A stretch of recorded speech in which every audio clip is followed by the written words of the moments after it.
One of the only joys, if you could call it a joy, because it seemed like a natural thing a woman should have been able to do by the new millennium, of being single or rather a divorcee, was not having to answer to anyone and consider what others would say about how and with whom you spent your days.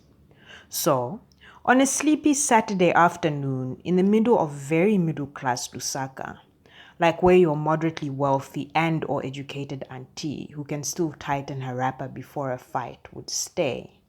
Two friends, both divorced, arranged to meet spontaneously to do whatever they wanted to do together on that day. Although this was probably something these two particular women would have done without permission or fear anyway. Chimwe set the tray of whiskies on the garden table, disregarding the shriveled frangipanis most people swept away in this season, but which she loved in their dying state because she was a darkish and nostalgic sort of person. She had filled one glass of whiskey, her friend Gomez's, with as much ice as could possibly fit into a whiskey glass without it looking suspicious. This was to give the impression that it was equally as full as hers, which only had 2 cubes of ice. And really, before you get any thoughts, it was not that she was stingy, she had told herself. It was just that she was running low and this was the stuff from duty free, so she needed it to keep for at least the next 3 weeks until the African Economic and Trade Conference in Cape Town. This was a conference she had only agreed to attend mostly, she told herself, or really only for this reason. When you have been told your work is important, you must always convince yourself that a part of you wants to do it from the goodness of your heart. Why are you being stingy? Chimwe's friend said, handing her back the drink. In turn, Chimwe took the glass back and gave her the one with 2 cubes. And after they both took their first sip, she let out a sigh and laughed. Relief. Nobody ever knew your shady tactics and behavior quite like your sister friend, who may in some instances also have been your lover. But whatever the case, nobody knew you that way. Your husband, if you had one, was too busy being your husband and searching for the wife in you. Or perhaps he was even too useless and self centered to notice such inclinations. Your love lover, if you had one, was too focused on making love or on solving whatever mystery, unlocking whatever key he thought would make you fall hopelessly in love with him to be your friend. It was cliche, but cliches are true for a reason, which was indeed another cliche. But nobody could know you the same way as your sister friend. How is the committee? Gomeza said, a mischievous grin on her face. It's regional, it's coordinated, and it's economic. I don't know what else I can tell you.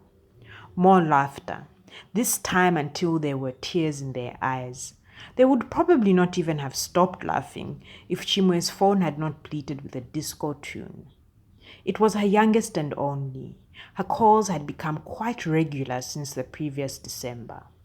The calls were stoked by what Chimwe had initially thought was the panic of an over-sheltered child, her tata's fault, away from home for the first time. But what she saw now was a genuine anxiety.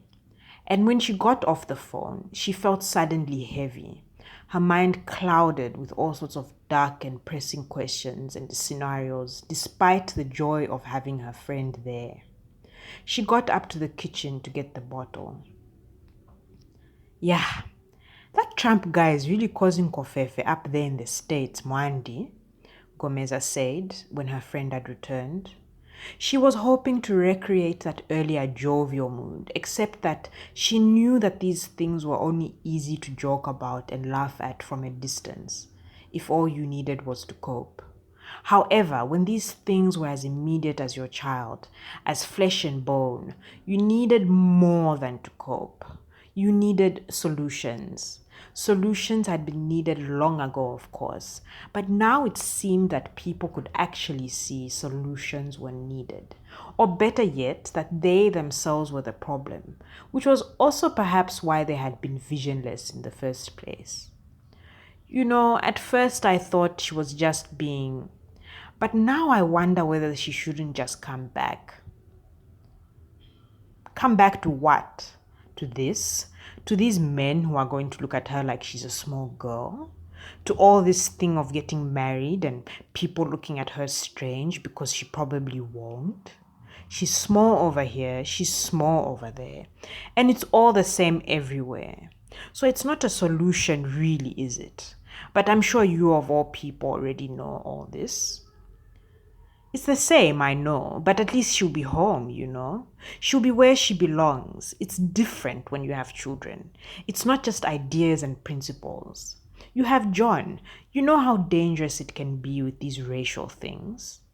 Chimwe winced, thinking of all those racial things, of all the beatings and killings she had been hearing about on social media, of all the undignified ways people were being forced to live here and everywhere, of a news incident where an aged man had then declared, more or less, that racism did not exist. And after this cinematic flurry of images, she saw really that they weren't racial things or things. They were Muzungu things, really. Someone had to take responsibility. Well, exactly. In South, there's no cooperation or coordination whatsoever from Wazungu. And then none between our brothers and sisters.